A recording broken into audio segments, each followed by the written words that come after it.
bien dans son job, il y a le travail et puis il y a la pause déjeuner qui est un moment essentiel, crucial. Alors parfois réduit quand on est à son bureau, à son poste de travail, on continue à travailler. C'est peut-être pas la même chose quand on est télétravailleur. François Poder, ravi de vous accueillir. Très heureux. Vous êtes directeur de New Food Models chez Sodexo France et vous avez alors plusieurs choses à nous raconter parce qu'il y a vraiment une histoire à raconter autour de cette pause déjeuner. D'abord, une étude BVA qui a fait une photo en février dernier sur la manière dont on mangeait en entreprise et chez les télétravailleurs. Et puis, on parlera ici d'une offre parce que vous avez conçu une offre. D'abord, on mange comment quand on est télétravailleur? On mange différemment que quand on est salarié dans l'entreprise? Alors bonjour, merci de votre invitation. C'est un sujet qui effectivement me passionne.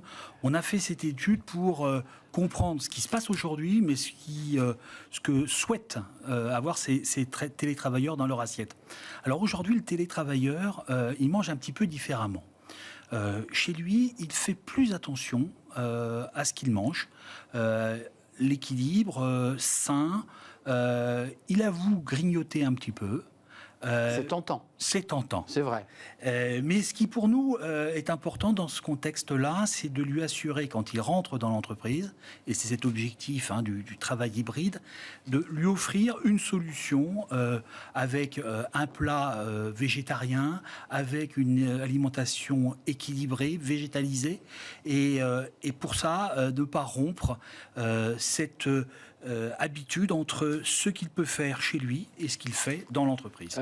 Ne pas créer de rupture finalement dans sa manière de consommer, même si c'est plus pratique d'être à la maison, on sait où sont rangés les objets, on peut faire sa popote, ce qui n'est pas le cas en restauration. Tout à fait, et on a constaté que le télétravailleur prend une pause plus longue que ce qu'on pouvait imaginer, qu'il fait attention à ce qu'il mange, et pour ça, eh bien, comme vous le dites, il ne faut pas rompre avec ce qu'on va pouvoir lui proposer dans l'entreprise. Un chiffre, 91% des télétravailleurs considèrent la pause déjeuner comme jouant un rôle essentiel dans la journée de travail, c'est-à-dire que pour lui, c'est un moment important. Et d'un point de vue sociologique, à la télévision en particulier, on a beaucoup de journalistes qui continuent à travailler à leur poste de travail en mangeant une salade. Et finalement, le télétravail a du bon pour ça. On oblige une vraie pause, un vrai moment d'arrêt. Et on souffle, c'est pas mal. Alors effectivement, la pause, on la connaît comme un moyen de réduire la charge mentale, de se reposer.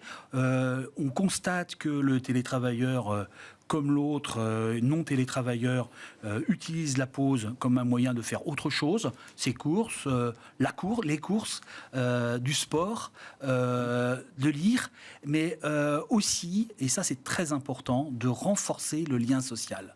Renforcer le lien social, pour lui, c'est déjeuner avec ses collègues, 81%, c'est manger avec son manager, 61% chaque semaine. C'est vrai. Ou en tant que salarié, en tant que manager, il va aussi convier ses équipes dans des solutions de restauration améliorées pour engager les collaborateurs, les motiver et toujours renforcer ce lien social. François, un petit mot sur Tocla, parce que la vraie difficulté, et que vous avez résolue, c'est je mange à la maison, mais je vais faire mes achats de mon côté, puis en même temps, j'ai mon produit restauration avec mes tickets ou ma carte. Là, vous avez fait un tout en un, en fait. C'est ça l'idée? C'est ça. Aujourd'hui, bon nombre de salariés font du télétravail.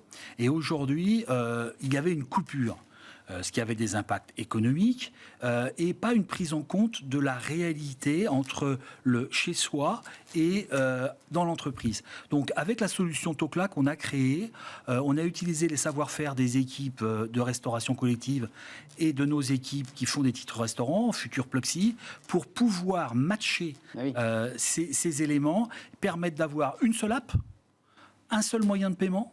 Pour les deux. Pour les deux. Et d'avoir une vision totale donnée à l'employeur sur la réalité du comportement. Donc je vais m'acheter un sandwich à côté de chez moi, je suis en télétravail, je peux payer avec l'appli.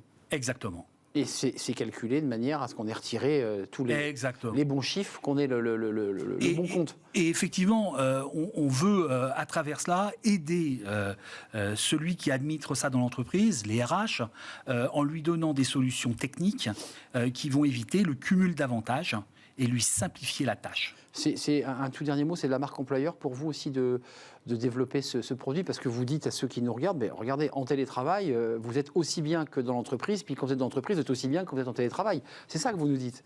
Exactement, il y a un signe. 78% dans l'étude des salariés se disent satisfaits de leur solution de restauration, mais c'est 91% quand ils ont une solution hybride. Donc ils peuvent choisir et peuvent alterner la manière de se nourrir à la maison ou au sein du réseau Sodexo. Et vous le savez, aujourd'hui, le maître mot pour les collaborateurs, c'est l'individualisation des besoins. C'est satisfaire leurs attentes spécifiques.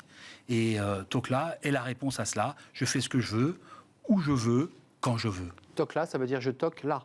Je toque là. Je vais où je veux, quoi. Je vais où je veux, dans le restaurant d'entreprise, parce que c'est fondamental pour le renforcement du lien social.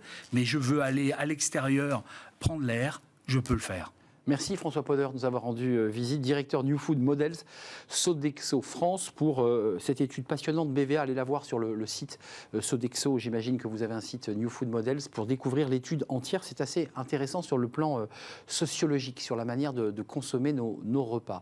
On tourne une page, c'est le cercle RH, le débat de Smart Job, et c'est la rentrée sociale évidemment. Et j'accueille mes invités.